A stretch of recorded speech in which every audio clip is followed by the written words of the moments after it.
ধর্ষণের অভিযোগে তিহার জেলে থাকা দুর্গাপুরের এক ব্যবসায়ীর আমন্ত্রণে তার হাসপাতালের ভিত্তিপ্রস্তর স্থাপন করে বিতর্কে জড়ালেন রাজ্য বিজেপির সভাপতি শ্রমিক ভট্টাচার্য।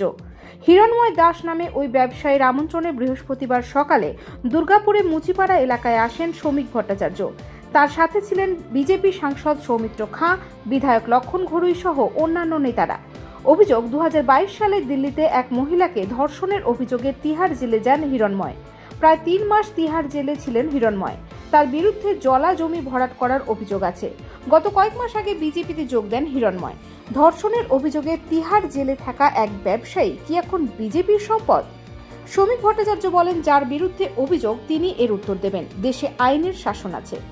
যার বিরুদ্ধে অভিযোগ সেই হিরণময় দাস বলেন, আমি তিহার জেলে ছিলাম 3 মাস। একটা ভিত্তিহীন অভিযোগ করা হয়েছিল আমার বিরুদ্ধে। সম্প্রতি মামলা ডিসমিস হয়ে গেছে। আপনি যে অভিযোগ করছেন তার উত্তর যার বিরুদ্ধে অভিযোগ আছে তিনি দেবেন।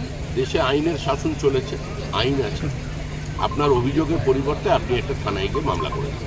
একটা ভিত্তিহীন কমপ্লেন হয়েছিল যেটা 2022-এ, সেটা কিন্তু কোর্ট সেটাকে বয়কট করেছেন যে এর কেসের কোনো ভিত্তি নেই, তার জন্য কেস কিন্তু ডিসমিস হয়েছে।